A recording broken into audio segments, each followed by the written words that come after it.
আন্তর্জাতিক অপরাধ ট্রাইব্যুনালে দাখিল হল শেখ হাসিনার বিরুদ্ধে প্রথম আনুষ্ঠানিক অভিযোগ। আর অভিযোগ আমলে নেওয়ার শুনানি দেখল পুরো বিশ্ব। এদিন শুনানিতে চিফ প্রসিকিউটর বলেন, বিচার অতীতের প্রতিশোধ নয়, এটি ভবিষ্যতের জন্য প্রতিজ্ঞা। শুনানি শেষে আনুষ্ঠানিক তদন্ত প্রতিবেদন আমলে নিয়ে পরবর্তী শুনানি 16 জুন ধার্য করেন ট্রাইব্যুনাল। সেদিন শেখ হাসিনা ও আসাদুজ্জামান খান কামালকে গ্রেফতার করে ট্রাইব্যুনালে হাজির হওয়ার নির্দেশ দেন আদালত। কাজী পাপুর প্রতিবেদন।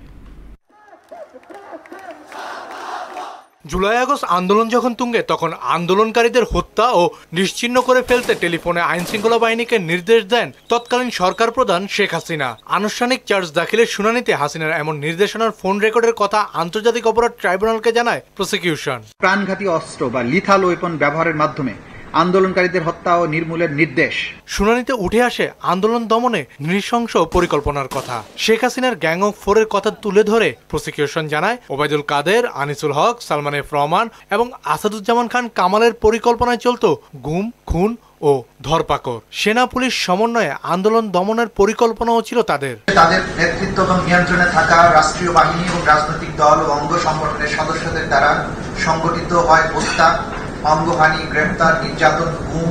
এদিন পুরো শুনানি সরাসরি সম্প্রচার হয় বিটিভি, ইউটিউব ও ফেসবুকে, যা দেশের বিচার বিভাগের ইতিহাসের প্রথম। এর মাধ্যমে ট্রাইব্যুনালের বিচার প্রক্রিয়া দেখার সুযোগ পায় পুরো বিশ্ব।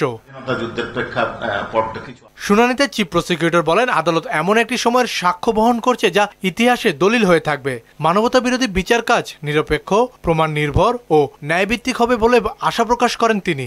সংগঠিত মানবতা বিরোধী অপরাধের দায়ে আসামি শেখ হাসিনা, আসামি আসাদুজ্জামান খান কামাল, আসামি চৌধুরী আব্দুল্লাহ আল মামুনের বিরুদ্ধে মানবতা বিরোধী অপরাধের দায়ে অপরাধকে আমলে গ্রহণ করা হয়েছে। বিচার কোনো প্রতিশোধের জন্য নয়, এটা হচ্ছে ভবিষ্যতের জন্য একটা প্রতিজ্ঞা এবং আগামী প্রজন্মকে নিরাপদ একটি বাংলাদেশ উপহার দেয়া। ওয়ালটন আবারও মিলিয়নিয়ার অফারে ওয়ালটন ফ্রিজ কিনে আপনিও হয়ে যেতে পারেন মিলিয়নিয়ার। এ বিচার অতীতের প্রতিশোধ নয়, এটি ভবিষ্যতের জন্য প্রতিজ্ঞা বলে উল্লেখ করেন তিনি। বিচার হবে আবেগ শূন্য, প্রমাণ নির্ভর, তথ্য নির্ভর, নিরপেক্ষ এবং ন্যায় বিচার। যে অন্ধকার অতীত থেকে বেরিয়ে এসেছে এবং বাংলাদেশ যে নতুন করে পুনরুজ্জীবনের স্বপ্ন দেখছে, এই বিচার শেষ হওয়ার মাধ্যমে সেই পুনরুজ্জীবনের স্বপ্ন বাস্তবায়ন হবে বলে আমরা বিশ্বাস করি।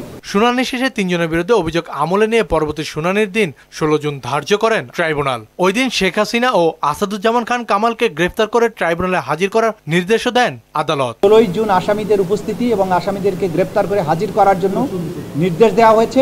যদি আসামি কেউ অনুপস্থিত থাকেন, আইন অনুযায়ী তাদেরকে অনুপস্থিত ঘোষণা করার একটা ব্যাপার থাকবে।